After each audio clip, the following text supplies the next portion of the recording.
Good morning students. तो पिछले term पे हम लोगों ने फाइलम पढ़ा था एनिलिडा। अब नेक्स्ट जो फाइलम है वो है आर्थ्रोपोडा।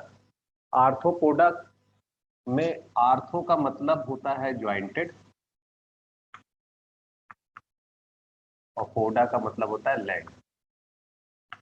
तो ऐसे एनिमल जिनमें ज्वाइंटेड लेग पाया जाए वो एनिमल कहलाते हैं आर्थ्रोपोडा। तो एनिमल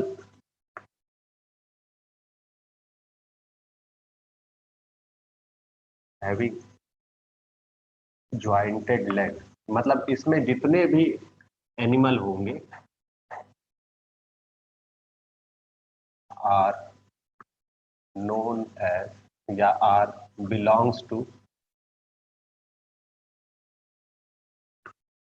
phylum Arthropoda।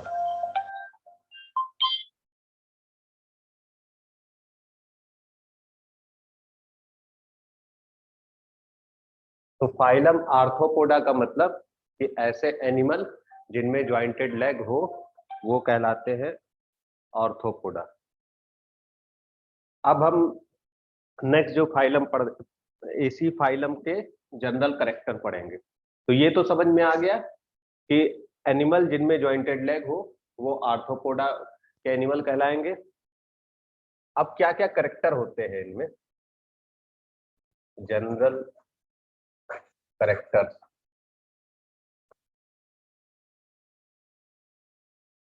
सबसे पहली बात यह है कि जो आर्थ्रोपोडा के एनिमल होते हैं ये वो एनिमल है जो कि पूरे अर्थ पे सबसे ज्यादा पाए जाते हैं। यानी कि जो सबसे ज्यादा डाइवर्सिटी अगर किसी ग्रुप की है तो वो इसी की है। मतलब about 9 lakh species are found in earth. तो कभी पूछा जाए कि एस फाइलम कौन सा है जिसमें मैक्सिमम एनिमल पूरे वर्ल्ड में पाए जा रहे हैं, मैं पूरे अर्थ पे पाए जा रहे हैं, तो वो फाइलम है आर्थ्रोपोडा जिसकी डाइवर्सिटी सबसे ज्यादा है। ओके, ना वो एम्फीबिया है ना वो कॉर्डेट है। सबसे ज्यादा अगर कोई एनिमल पाया जा रहा है तो आर्थ्रोपोडा, और आर्थ्रोपोडा में भी इंसेक्टा यानी कि इंसेक्ट है जिनकी मैक्सिमम डाइवर्सिटी मिलती। इवन अगर आप अपने आसपास भी देखेंगे तो आपको कोई एनिमल दिखे या ना दिखे लेकिन इंसेक्ट दिख जाएगा। इंसेक्ट का मतलब आपको मच्छर दिख जाएगा, आपको मक्खी दिख जाएगी, ठीक है, चींटियां दिख जाएंगी।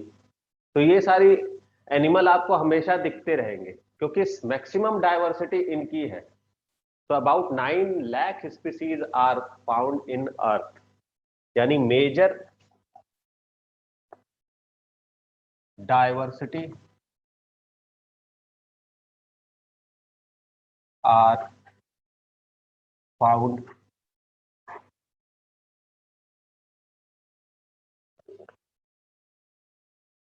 ठीक है, मैक्सिमम डाइवर्सिटी इनकी पाई जाती है। अब जनरल करेक्टर देखते हैं क्या इनके करेक्टर है। तो सबसे पहला वही हैबिटेट, कहाँ पाए जाते हैं।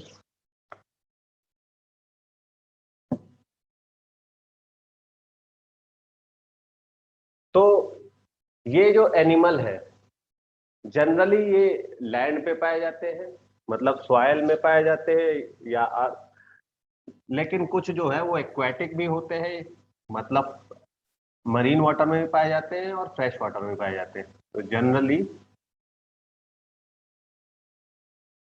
दे are found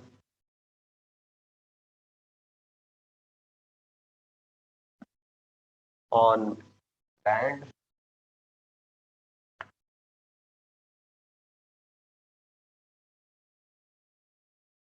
in the soil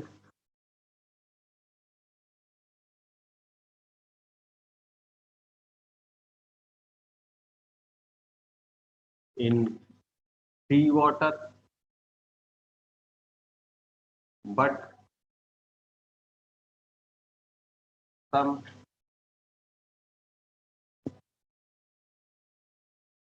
but नहीं लिखेंगे। सी वाटर हो गया, fresh water and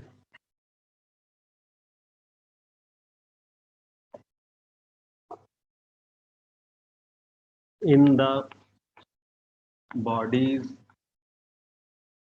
of animal and plant।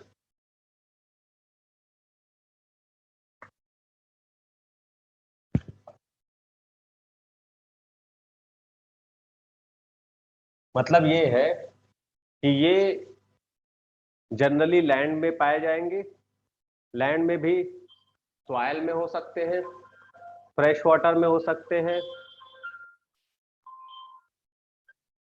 Marine water में हो सकते हैं।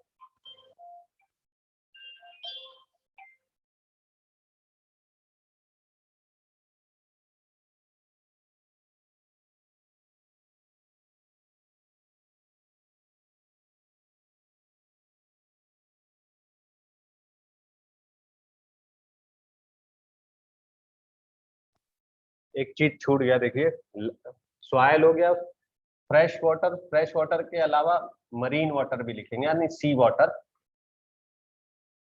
जो क्रस्टेशियन होते हैं वो सी वाटर में पाए जाते हैं। फ्रेश वाटर में, एनिमल बॉडीज में कुछ जो होते हैं वो पैरासिटिक होते हैं। पैरासिटिक का मतलब वो एनिमल के अंदर पाए जाते हैं या एनिमल में पैरासाइट होते हैं, चाहे वो एक्टोपैरासाइट हो सकते हैं या फिर एंडोपैरासाइट हो सकते हैं।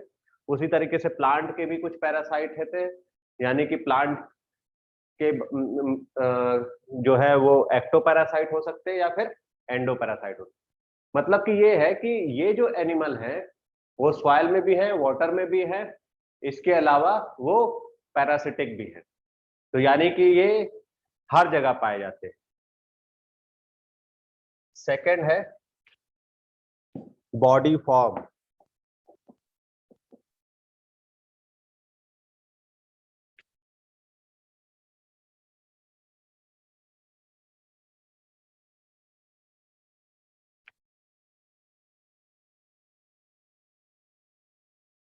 तो जो बॉडी होती है जनरली वो सेगमेंटेड होती है,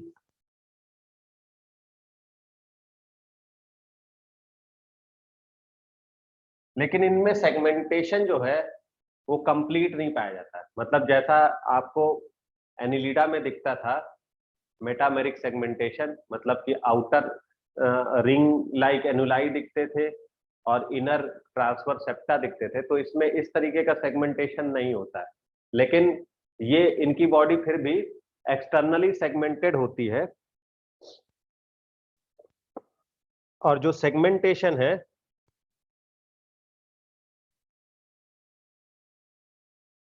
and segmentation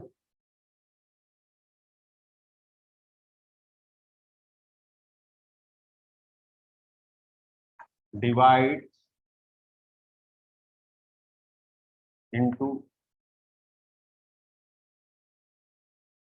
two types of these animal। इनको जनरली जो है दो तरीके से सेगमेंटेशन के आधार पर बांटा जा सकता है। पहला है कि हेड और थोरैक्स आपस में मिलकर सिफेलोथोरैक्स बना ले, और एक जो है लास्ट में एब्डोमेन हो।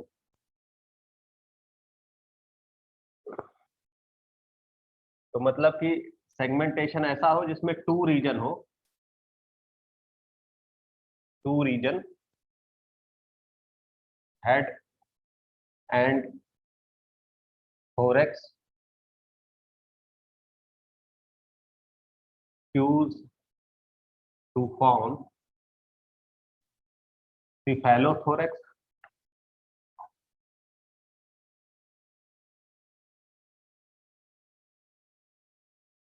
अगर ये नहीं समझ में आ रहा सिफेलोथोरेक्स तो हम आपको बताते हैं सिफेलोथोरेक्स होता क्या है। जैसे प्रॉन है, अगर प्रॉन आपने देखा होगा,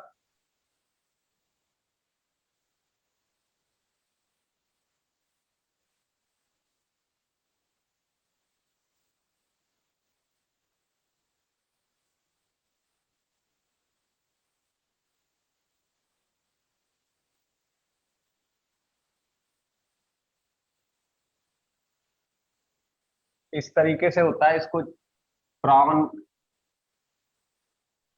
या फिर इसको झींगा मछली कहते हैं,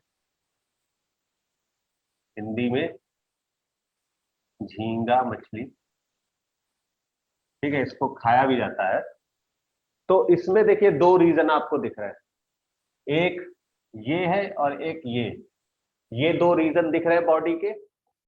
ये जो रीजन है जिसमें हेड और थोरेक्स दोनों मिल गया उसको कहते हैं सिफेलोथोरेक्स।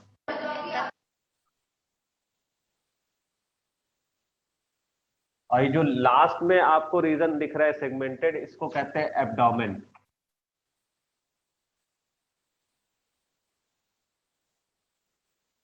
तो बॉडी जो है वो दो पार्ट में बांटी जा सकती है। अगर हेड और थोरेक्स को आपस में हम डिवाइड नहीं कर पा रहे हैं तो उनको एक साथ लिख देते हैं सिफेलोथोरेक्स। जो सिफेलिक रीजन है उसका मतलब होता है हेड, और जब सिफेलिक को थोरेक्स से मिला दो तो सिफेलोथोरेक्स बन जाता है। तो सिफेलोथोरेक्स और एब्डोमेन कुछ में दो पार्ट में बटा होता है बॉडी, ठीक है, जैसे कि प्रॉन, इसका एग्जाम्पल हो गया प्रॉन। और प्रॉन ही नहीं है, जितने लॉबस्टर है यानी कि जितने क्रैब है वो भी लगभग ये ऐसे ही होते हैं।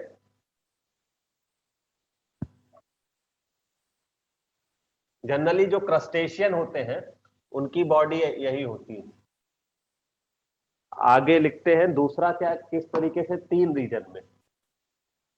सेकंड है थ्री रीजन। थ्री रीजन क्या है? Head, thorax and abdomen.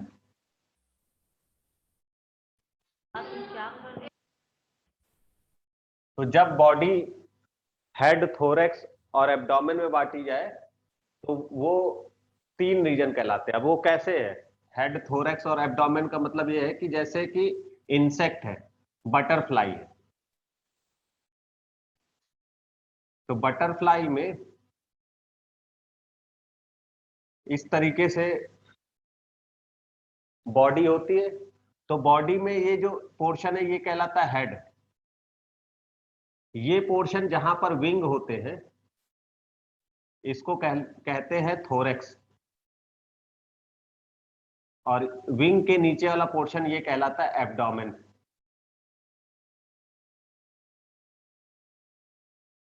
तो जो इंसेक्ट है उनमें बॉडी कैसी होती है? तीन भागों में बटी होती है, हेड, थोरेक्स और एब्डोमेन। तो इसके एग्जाम्पल हो गए इंसेक्ट्स। जितने भी इंसेक्ट्स हैं उनकी जो बॉडी होगी वो हेड, थोरेक्स और एब्डोमेन में बटी होती है। तो इस तरीके से जो बॉडी होती है कुछ में दो पार्ट में बटी होती है और कुछ में तीन पार्ट में। जो दो पार्ट बटे हैं होते हैं यानी कि हेड और थोरेक्स दोनों फ्यूज होकर सिफेलोथोरेक्स बनाते हैं, और जो लास्ट पार्ट होता है वो एब्डोमेन कहलाता है, वो सब में होता है। और अगर तीन पार्ट है तो हेड, थोरेक्स और एब्डोमेन तीनों अलग अलग होंगे।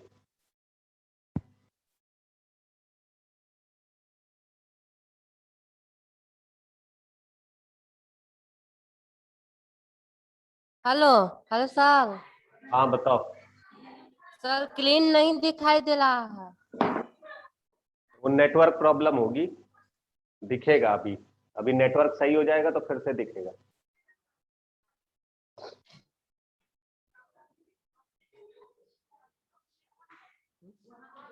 इसके अलावा अब हम बात कर रहे थे कि जितने भी आर्थ्रोपोड होते हैं, हमने स्टार्टिंग में बताया था आर्थ्रोपोड का मतलब होता है, आर्थो मतलब ज्वाइंटेड और पोड का मतलब होता है लेग। तो जो भी सेगमेंट होते हैं उनमें ज्वाइंटेड लेग्स पाए जाते हैं। तो सम और all segments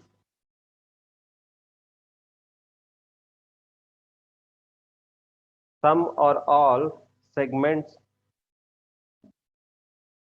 bear jointed leg, hence called arthropoda. तो हो सकता है कि कुछ सेगमेंट और हो सकता है सभी सेगमेंट में लेग्स पाए जाए ज्वाइंटेड, इसीलिए इस ग्रुप को आर्थ्रोपोडा कहते हैं। जैसे सभी सेगमेंट की बात करें तो जो सेंटीपीड होता है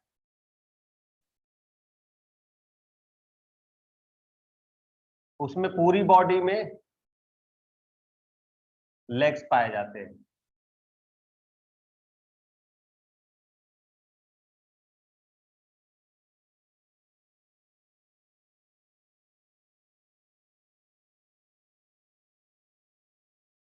सेंटीपीड्स है, मिलीपीड्स हैं।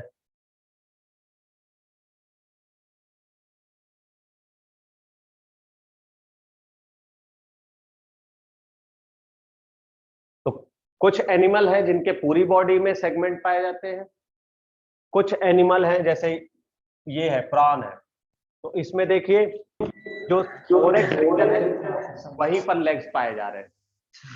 तो हो सकता है कि वो लेग्स पूरी बॉडी में हो सकता है कि वो लेग्स किसी पर्टिकुलर सेगमेंट्स में हो।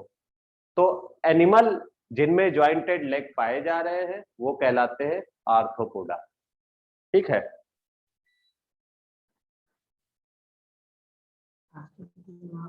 नेक्स्ट कैरेक्टर है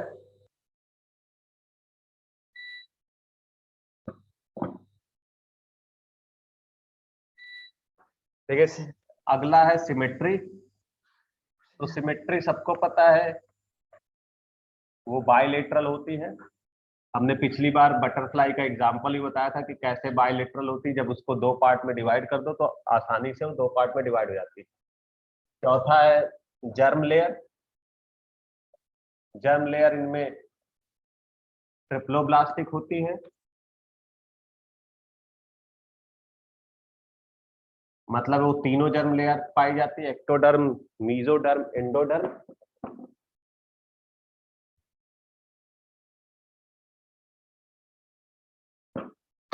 नेक्स्ट है बॉडी वॉल।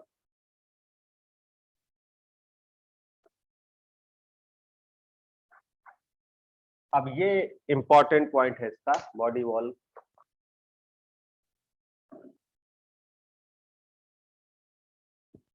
जो बॉडी वॉल है वो वही आउटर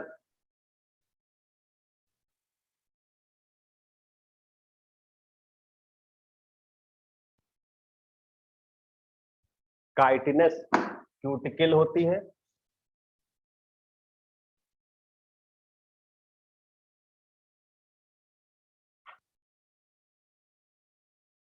एपिडर्मिस और मसल्स इनकी बनी होती है। अब इंपॉर्टेंट क्या है इसमें? इंपॉर्टेंट ये है, ये जो क्यूटिकल है वो कैसी है? काइटिनस। तो cuticle is made up of chitin. ये पूछा जाता है कि जो आउटर वॉल है आर्थ्रोपोड या इंसेक्ट की वो किसकी बनी होती है? तो वो बनी होती है काइटिन की। और काइटिन क्या है? ये काइटिन है कार्बोहाइड्रेट।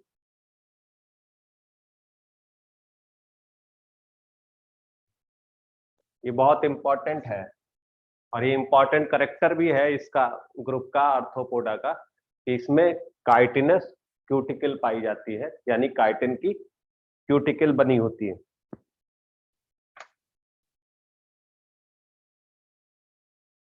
इसके अलावा जो विंग है,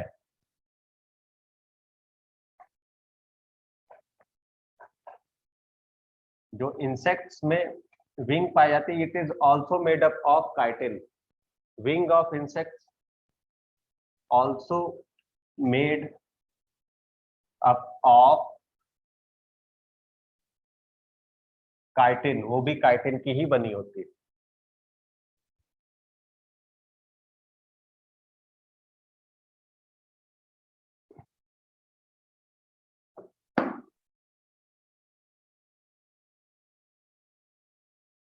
जो मसल्स है,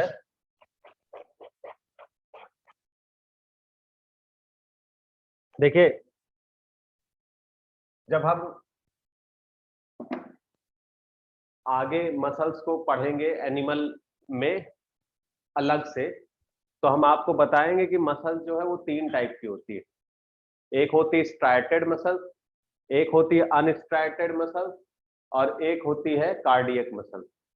ठीक है, तो जो स्ट्राइटेड मसल होती है वो वॉलेंट्री नेचर की होती है, मतलब कि वो कंट्रोल में होती है बॉडी के, यानी कि उसमें ब्रेन का कॉन्शियस कंट्रोल होता है। जो अनस्ट्राइटेड मसल्स हैं, जिनमें स्ट्राइशन नहीं होता है, वो मसल्स इनवॉलेंट्री होती है, यानी कि ब्रेन के कंट्रोल में नहीं होती है। और जो कार्डियक मसल्स होती हैं वो भी इनवॉलेंट्री होती है, बट वो स्ट्राइटेड होती है और जनरली वो हार्ट में पाई जाती हैं, तो वो भी इनवॉलेंट्री नेचर की होती है, यानी कि ब्रेन के कंट्रोल में नहीं होती है। तो ये पहला एनिमल ग्रुप है जिसमें वॉलेंट्री मसल्स पाई जाती है। तो first animal phylum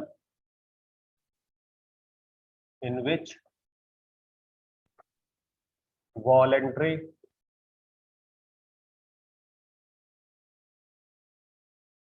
muscles develop।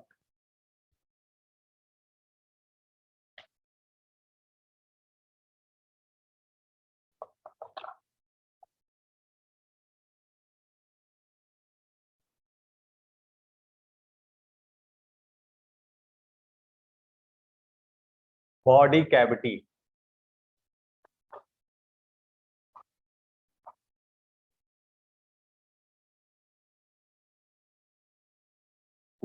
देखिए बॉडी कैविटी क्या है। हमने बताया था कि जो बॉडी कैविटी होती है वो क्या कहलाती, सीलोम कहलाती। ठीक है, और सीलोम को फॉर्मेशन वो 3 तरीके से हो सकता है, या तो स्प्लिटिंग ऑफ मीजोडर्म हो, उससे हो, या फिर वो ब्लास्टोसील से हो, या फिर वो आर्केंटरॉन से हो। 3 तरीके से होता है। तो अगर वो ब्लास्टोसील से ब्लास्टुला बना और जो ब्लास्टोसील कैविटी है वो आगे चल के सीलोम बना रही है, तो ऐसे सीलोम को कहते हैं स्यूडोसीलोम।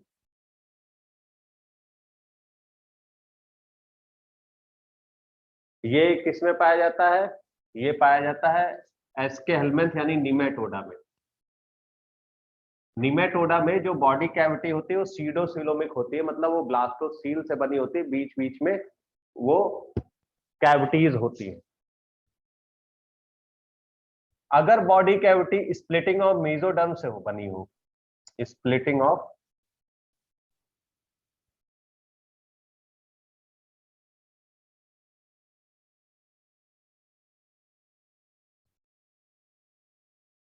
अगर बॉडी कैविटी का फॉर्मेशन मेसोडर्म से हो तो वो कहलाता है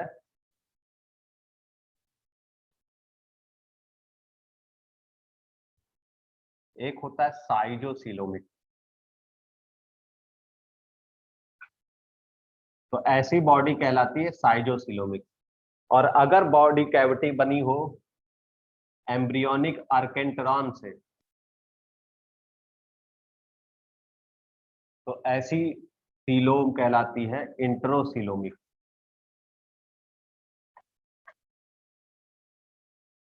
देखिए अभी आपको एक चीजें समझ में नहीं आ रही होंगी, अब इसको ऐसे समझते हैं कि जब एम्ब्रियो बनता है,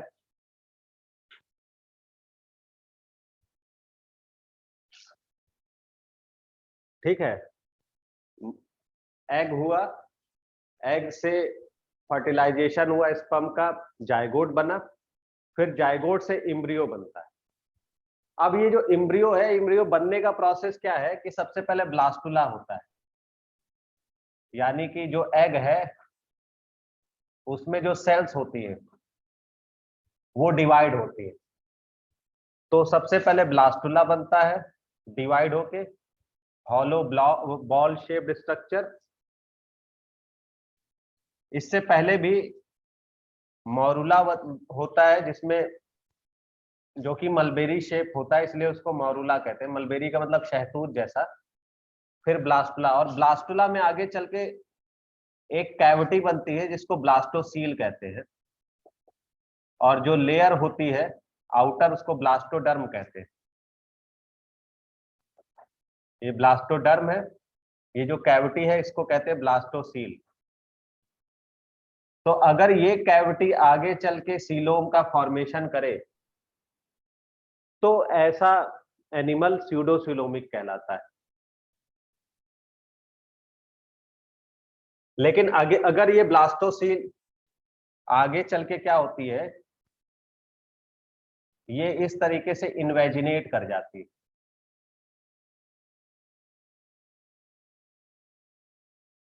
और इन्वेजिनेट करने के बाद आउटर ये बन जाती है एक्टोडर्म।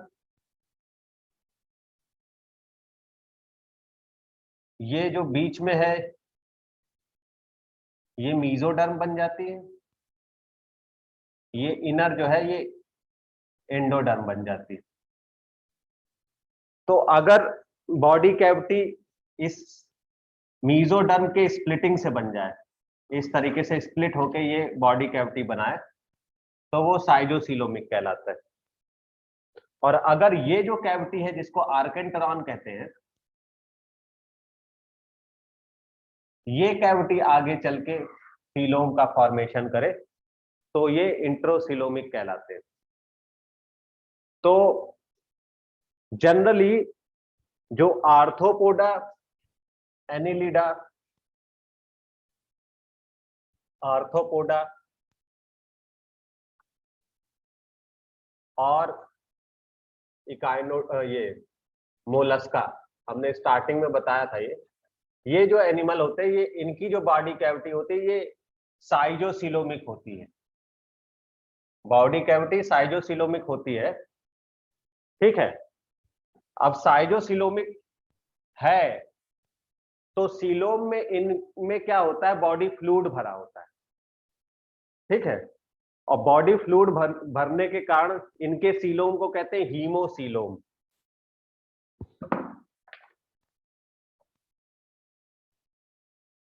तो इनकी बॉडी कैविटी कहलाती है बॉडी कैविटी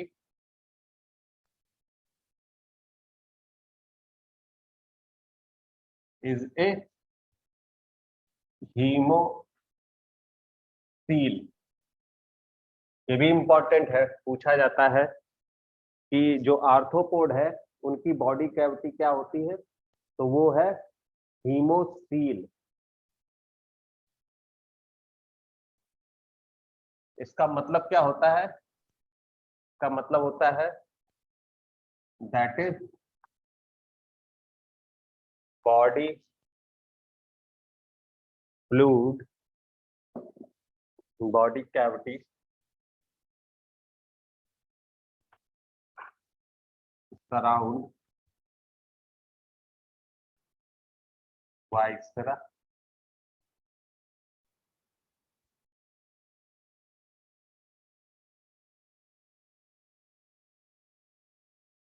या अराउंड, सराउंड की जगह around viscera filled with blood.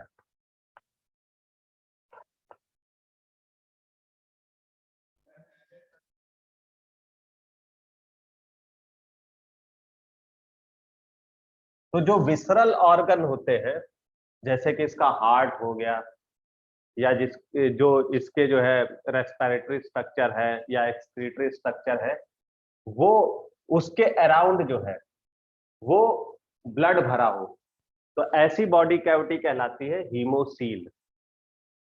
ठीक है, तो ये है हीमोसील का करेक्टर।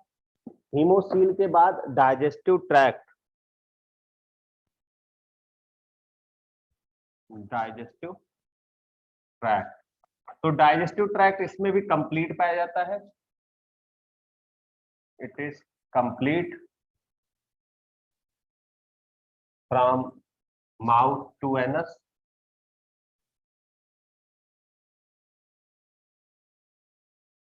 अगर दोनों ओपनिंग है तो कंप्लीट डाइजेस्टिव ट्रैक्ट कहलाता है।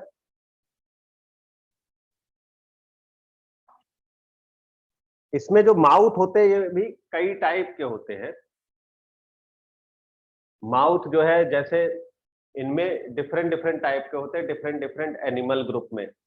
फॉर एग्जांपल जो इंसेक्ट है, इंसेक्ट में ही कई सारे माउथ टाइप होते हैं, जैसे कि चूइंग टाइप है, ठीक है। इसके अलावा साइफनिंग टाइप है, इसके अलावा अलावा जो है वो पियर्सिंग टाइप है। तो डिफरेंट डिफरेंट टाइप, मतलब अब वो एनिमल कैसा फंक्शन कर रहा है उसके अकॉर्डिंग जो है वो डिफरेंट डिफरेंट टाइप के माउथ पार्ट होते हैं। खैर उतना डिटेल में हमें नहीं जाना है। अब रेस्पिरेटरी सिस्टम देखते हैं।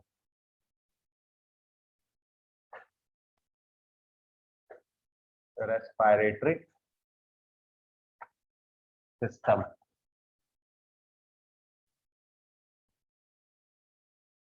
तो जो रेस्पिरेशन होता है इनमें, उसके लिए ट्रैकिया होते हैं। देखिए, आप सबको पता है कि ह्यूमन बीइंग में जो रेस्पिरेशन होता है mainly it is by lungs, ठीक है। लेकिन लंग्स जो है वो कनेक्टेड किससे होता है? लंग्स कनेक्टेड होता है ट्रैकिया से।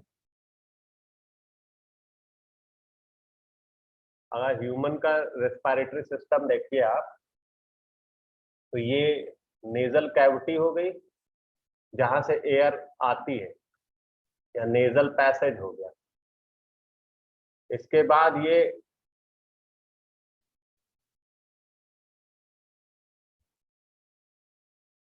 ट्रैकिया, और ट्रैकिया से ब्रैंकियोल, और ब्रैंकियोल से होता हुआ ये लंग्स में पहुंचता है।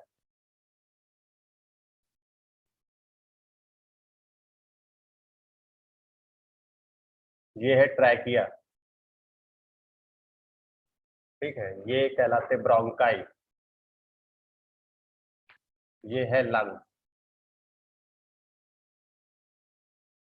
तो ये आपने ह्यूमन का, सबको पता है कि इस तरीके से रेस्पिरेटरी सिस्टम होता है।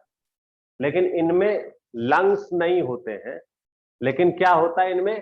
ट्रैकियल सिस्टम होते हैं, ट्रैकिया होते हैं, ठीक है। कुछ में लंग्स भी पाए जाते हैं, लेकिन वो लंग्स लाइक स्ट्रक्चर होते हैं, बुक लाइक स्ट्रक्चर होते हैं, तो उसको बुक लंग्स कहते हैं, जैसे स्पाइडर में। और किस में होते हैं? और इसके अलावा जो आपने वो देखा होगा, क्या कहते हैं,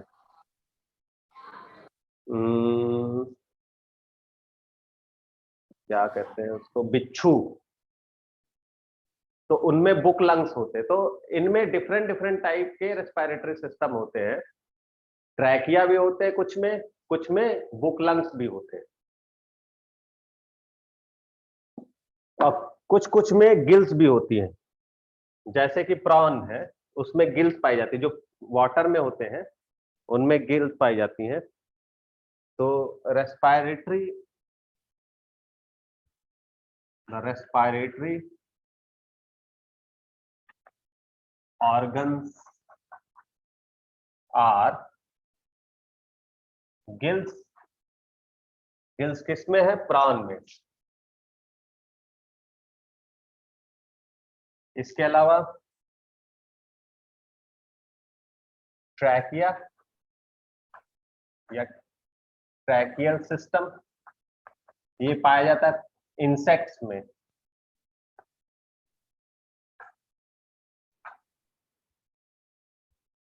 and book lungs,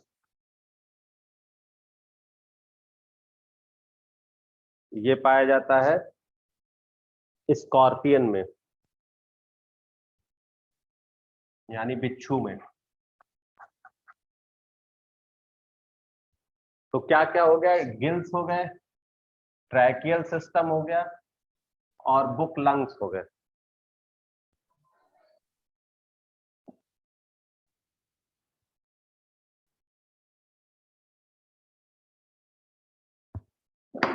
circulatory system, तो सर्कुलेटरी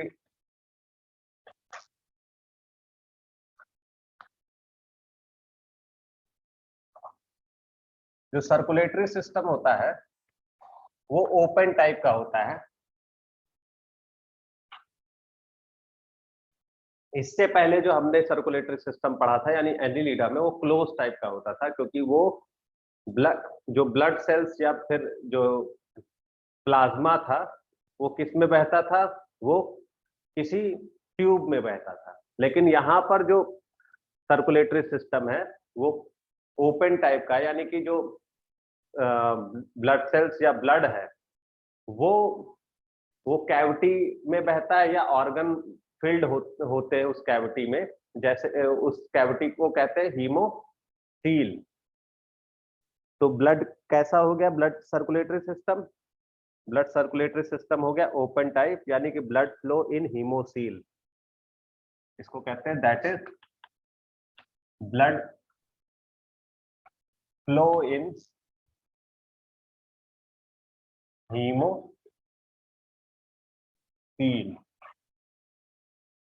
ना कि किसी ब्लड वेसल्स या ब्लड कैपिलरी में।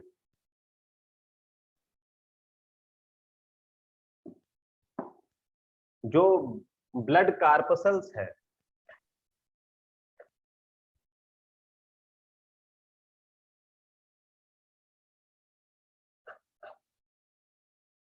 वो कलरलेस होते हैं।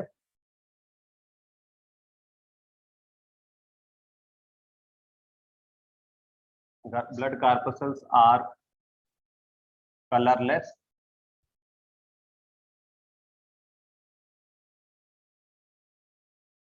called hemolymph।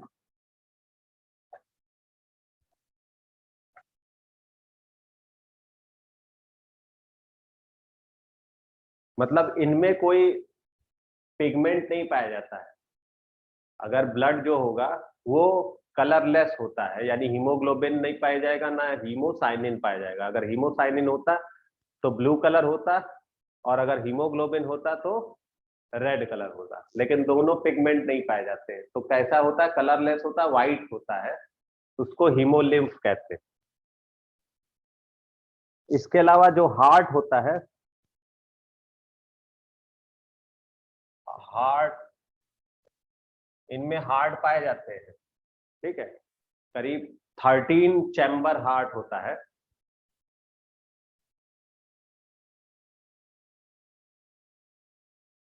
13 chamber at the dorsal side. तो हार्ट जो होता है वो 13 चैम्बर विद, जो कि डॉर्सल साइड में होता है।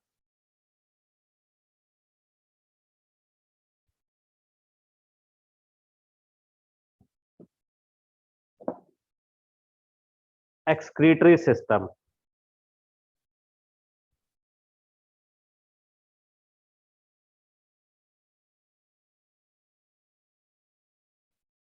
जो एक्सक्रीटरी सिस्टम होता है ये भी बहुत इंपॉर्टेंट है इसका। जैसे हमने रेस्पिरेटरी सिस्टम बताया, ये इंपॉर्टेंट है क्योंकि इसमें डिफरेंट टाइप के स्ट्रक्चर, जैसे गिल्स है, ट्रैकिया है, बुक लंग्स है। सर्कुलेटरी सिस्टम भी इंपॉर्टेंट है क्योंकि वो हीमोसील से बना होता है। एक्सक्रीटरी सिस्टम जो है इसमें ग्रीन ग्लैंड, या जिसको कहते हैं एंटीनरी ग्लैंड,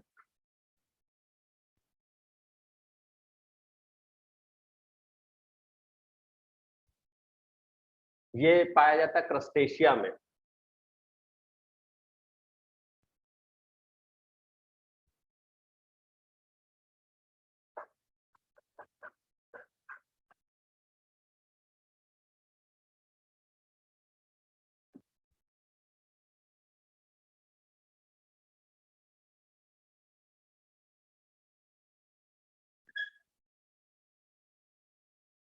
देखिए जो आर्थ्रोपोड है, जो मेजॉरिटी उनको आगे बताएंगे कि 3 ग्रुप में बांटा गया है।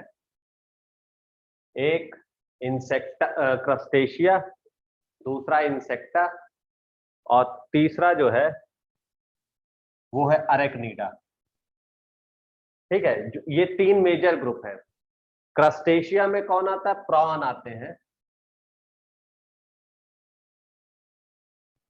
तो प्रॉन यानी झींगा मछली, इसमें जो एक्सक्रीटरी सिस्टम होता है वो मेनली बना होता है ग्रीन ग्लैंड या एंटेनरी ग्लैंड से। इसके अलावा इंसेक्ट्स में जो एक्सक्रीटरी ऑर्गन होता है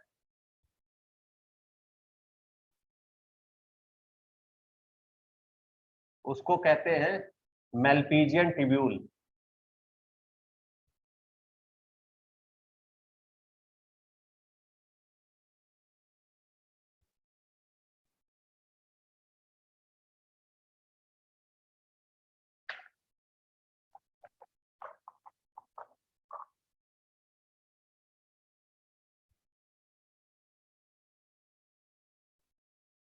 मेल्पीजियन ट्यूब्यूल।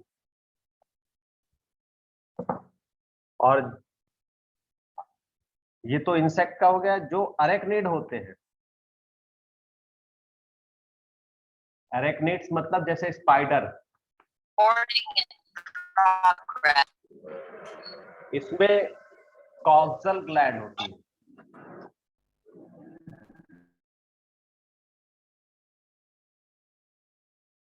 ये तीनों चीजें इंपॉर्टेंट है कि ग्रीन ग्लैंड या एंटेनरी ग्लैंड ये पाया जाता है क्रस्टेशिया यानी प्रॉन में।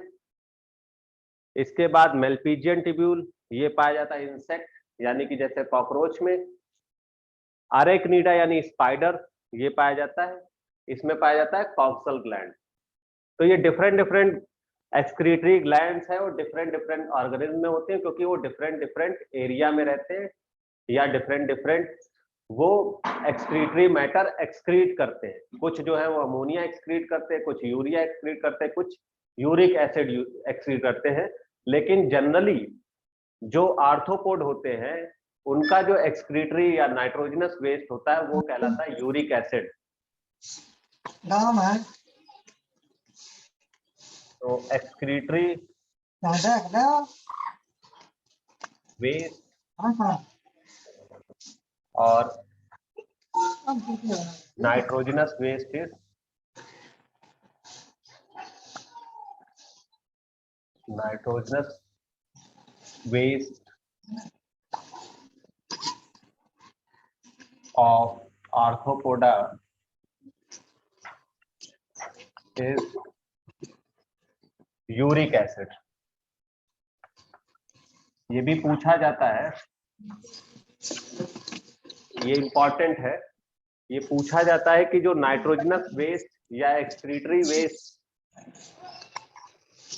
वो इंसेक्ट में या आर्थ्रोपोड में क्या होता है? तो वो क्या होता है? वो होता है यूरिक एसिड। इसके पसीना निकल रहा है।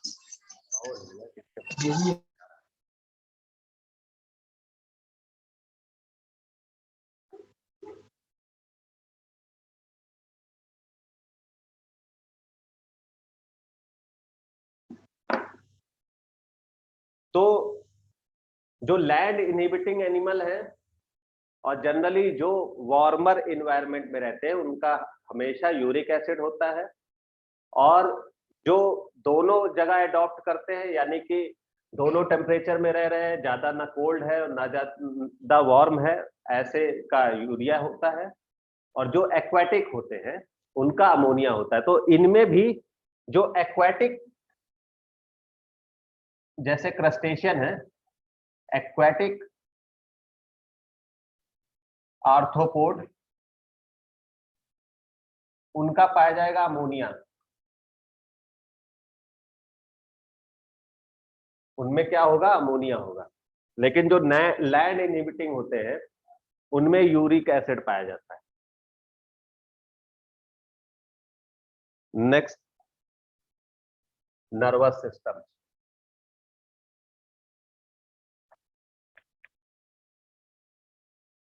तो नर्वस सिस्टम इनमें वेल डेवलप होता है, वेंट्रल नर्व कॉर्ड पाई जाती है, कई सारे सेंस ऑर्गन होते हैं। मेनली जो है इनमें कंपाउंड आई पाई जाती है।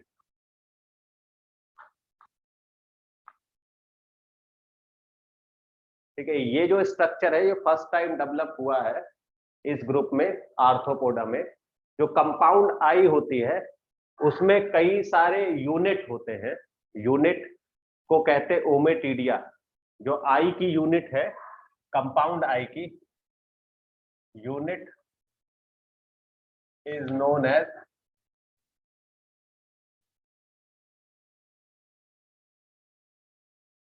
ओमेटिडिया। ये भी पूछा जाता है कि जो कंपाउंड आई है उसमें जो कंपाउंड आई की यूनिट होती है वो कैसी होती है, ओमेटिडिया होती है। और इसमें जो विजन बनता है वो मोज़ैक बनता है। विजन इज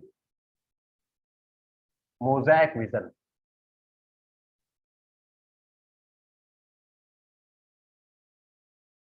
ठीक है, बहुत क्लियर विजन नहीं बनता है। मोज़ैक विजन क्यों बनता है, देखिए जो आई है इस तरीके से कुछ आई होती है इनकी। अब इस आई में ये हेक्सागोनल स्ट्रक्चर है, इन्हीं को ओमेटिडिया कहते हैं।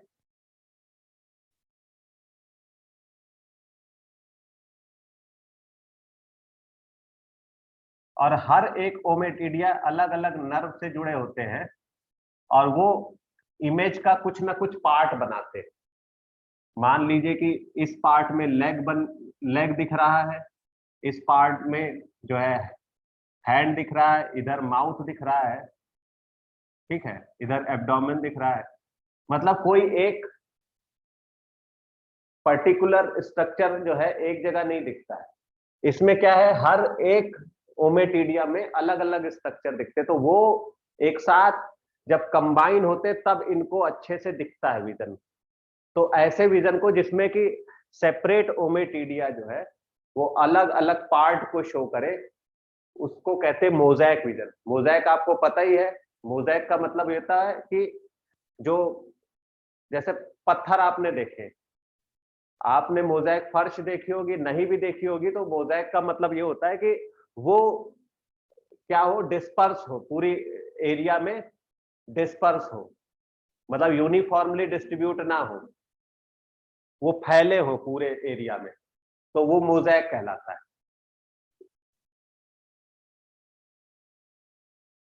तो विजन कैसा होता है इनमें, कम वो मोज़ैक विजन होता है, कंपाउंड आई पाई जाती है। इसके अलावा इनमें बैलेंसिंग ऑर्गन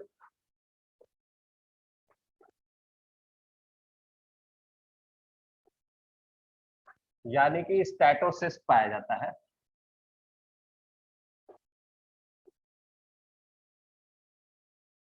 ये जो लेग होता है उनका, लेग के प्रीकॉक्सा रीजन में स्टैटोसिस्ट पाया जाता है, जो कि इनकी बॉडी को बैलेंस करता है। ठीक है, ये भी कनेक्टेड होता है नर्व से, तो बैलेंसिंग ऑर्गन हो गया स्टैटोसिस्ट। इसके अलावा और भी कई सारे सेंस ऑर्गन होते हैं, जैसे एंटीना है, एंटीना पाया जाता है इनमें। तो जो एंटीना है, इट डिटेक्ट बाय टच और केमिकल, यानी कि यहां पर दो तरीके के रिसेप्टर काम करते हैं। एक तो कीमो रिसेप्टर जो कि केमिकल को जो है वो उसका रिस्पॉन्स देगा, और टच यानी थिग्मो रिसेप्टर। तो दोनों रिसेप्टर जो है वो एंटीना के पास होते हैं। स्टैटोसिस्ट बता ही दिया आपको, एंटीना हो गया। इसके अलावा नर्वस सिस्टम हमने बताया कि वेल डेवलप्ड होता है।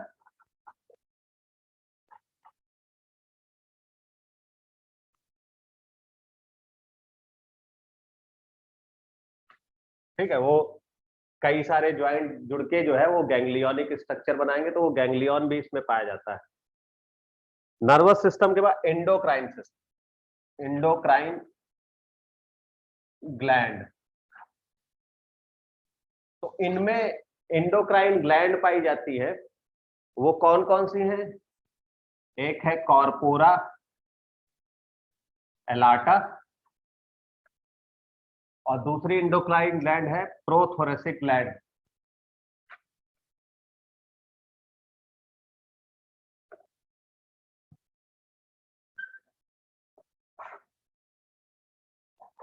Prothoracic gland. जो कार्पोरा एलाटा है ये एक हार्मोन रिलीज करते हैं,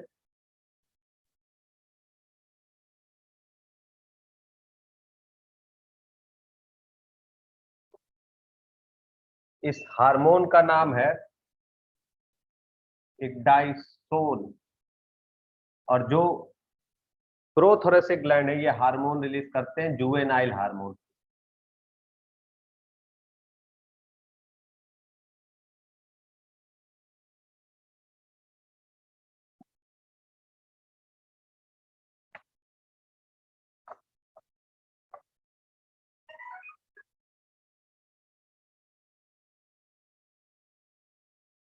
इसमें कार्पोरा एलाटा होगा, corpora एलाटा secreted,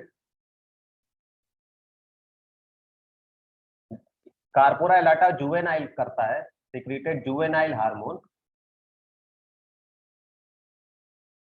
while prothoracic gland secrete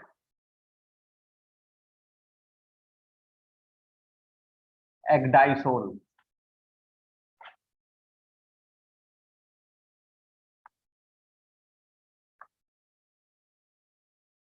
juvenile hormone और एक्डाइसोन, ये दो तरीके के हार्मोन जो है वो एंडोक्राइन ग्लैंड से निकलते हैं। अब इसके अलावा भी कुछ फेरोमोन होते हैं, pheromone release which are communication method of insect। जो फेरोमोन है ये कम्युनिकेशन के लिए रिलीज करते हैं। जैसे देखिए हमने तीन तरीके की बातें बताई यहाँ पर कि कॉर्पोरा एलाटा जो कि ब्रेन में होता है वो एक हार्मोन रिलीज करता है जुवेनाइल हार्मोन।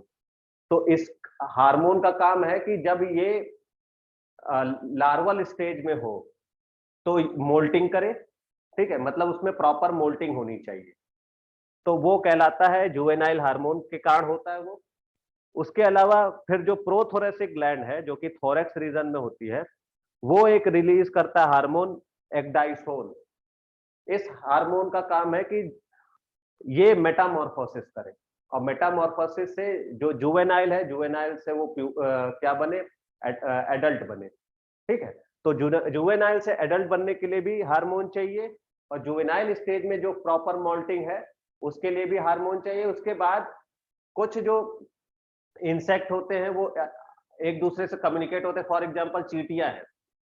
तो अगर आप ध्यान से देखेंगे तो एक जब चींटी कहीं पर उसको कुछ चीनी का टुकड़ा मिल जाए तो फिर एक चींटी कई सारी चींटियों को बुला लेती है। तो ऐसा नहीं कि वो चिल्लाती है, चिल्लाते हो कभी सुना तो होगा नहीं आपने, या कोई आवाज सुनी होगी। तो वो क्या करती है, कुछ फेरोमोन रिलीज करती है, जिस फेरोमोन को सूंघ कर जो है बाकी जो चींटियां है वो आ जाती है। तो फेरोमोन रिलीज होते हैं जो कि कम्युनिकेट करते हैं बाकियों को। तो फिर जब वो निकलते हैं तो फिर एक झुंड में निकलते हैं, ठीक है। अगर कोई वहां से डिसकम्युनिकेट भी हो गया या वहां पर आपने हाथ भी रख दिया थोड़ी देर तो भी वो अपना रास्ता बदल लेंगे, लेकिन फिर भी लाइन एकदम से चेंज हो जाती है और एकदम से सब झुंड एकत्रित हो जाते हैं। कैसे हो जाते हैं, इतनी जल्दी कम्युनिकेट कैसे कर लेते? कम्युनिकेट इसलिए कर लेते क्योंकि वो फेरोमोनल कम्युनिकेशन होता है, वो स्मेल होती है जिसको वो सूंघ के पहुंच जाते हैं, ठीक है। तो ये कुछ इंपॉर्टेंट पॉइंट थे जिसको हम लोगों ने समझा। अब इसके आगे हम नेक्स्ट टर्म पे पढ़ेंगे, ठीक है। चलिए, थैंक यू सो मच।